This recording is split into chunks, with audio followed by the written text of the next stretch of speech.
2000 में 27% से 14% हुआ है आरक्षण कट के। उस समय एनडीए की सरकार थी, वो लोग कहाँ थे? उन्हीं के कलम से हुआ। इसलिए पेट में दर्द उनका न हो। जब ये हाउस में पारित करके भेज दिया तो असंवैधानिक कैसे है, इस पर महामहिम को भी टिप्पणी करना चाहिए कि आखिर कैसे असंवैधानिक है। और विश्वास के साथ कह सकते हैं राज्य की जनता को हर हाल में ट्रिपल टेस्ट होगा और पिछड़े वर्ग आयोग के लोगों को उसका हक अधिकार मिलेगा। ओबीसी का पॉपुलेशन 50% है, तो हमारा मांग कहाँ गलत है? आप सवर्णों का कर दिए हैं 10%, तो हम 27% में हम क्यों भागीदारी सुनिश्चित नहीं करेंगे? चुनाव से पहले गठबंधन का ये दावा था कि ओबीसी को 27% का आरक्षण मिलेगा। राजभवन से कह दिया गया जब कि ये असंवैधानिक है। लेकिन उनसे बड़ी बात यह है कि जब झारखंड हाई कोर्ट ने कहा कि आप चुनाव कराइए तो ट्रिपल टेस्ट करा लीजिए, आज तक सरकार नहीं करा पाई। हमारे साथ पिछड़ा आयोग के अध्यक्ष भी हैं। सर, विपक्ष कह रहा है आपकी मंशा ठीक नहीं है। विपक्ष की मंशा ठीक नहीं है।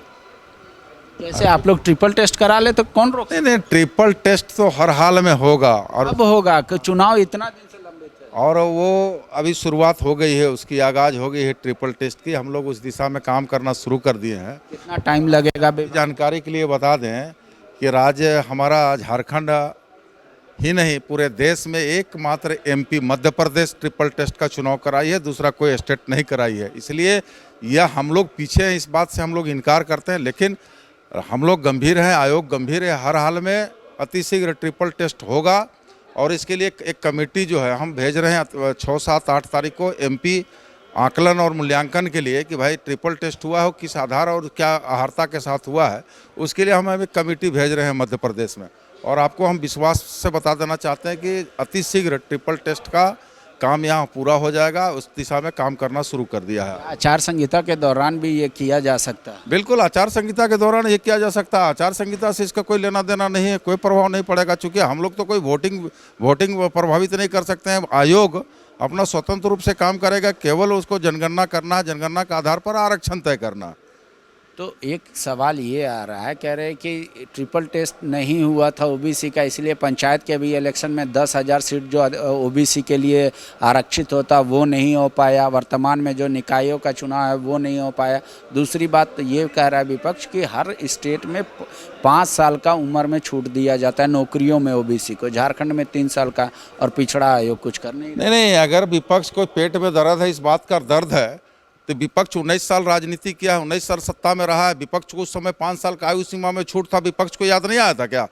उस समय ट्रिपल टेस्ट का मामला क्यों नहीं लाए थे? लोग 27% का आरक्षण का मामला क्यों नहीं लाए थे? उस समय तो 2000 में 27% से 14% हुआ है आरक्षण कट के।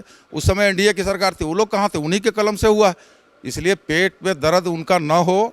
19 साल जनता देख चुकी है इन लोगों को। और अब यूपीए गठबंधन के हमारी सरकार है, महागठबंधन की सरकार है, और हम आयोग के चेयरमैन के हैसियत से और विश्वास के साथ कह सकते हैं राज्य की जनता को हर हाल में ट्रिपल टेस्ट होगा और पिछड़े वर्ग आयोग के लोगों को उसका हक अधिकार मिलेगा। लेकिन आपने जो आरक्षण का स्लैब बढ़ाया था राजभवन से, तो ये आया कि वो असंवैधानिक है, इसलिए हम नहीं ले सकते। एक बात बताइए, जब ये हाउस में पारित करके भेज दिया तो असंवैधानिक कैसे है, इस पर महामहिम को भी टिप्पणी करना चाहिए कि आखिर कैसे असंवैधानिक है।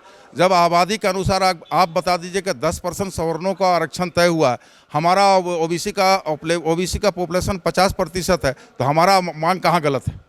आप सवर्णों का कर दिए हैं 10%, तो हम 27% में हम क्यों भागीदारी सुनिश्चित नहीं करेंगे?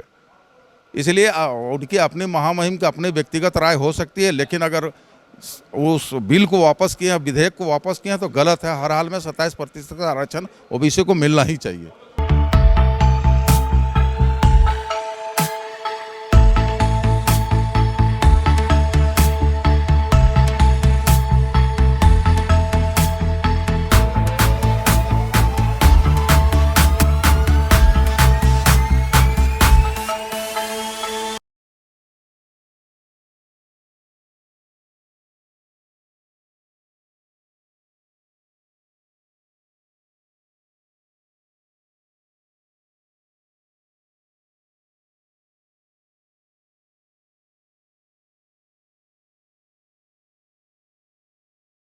The follow-up.in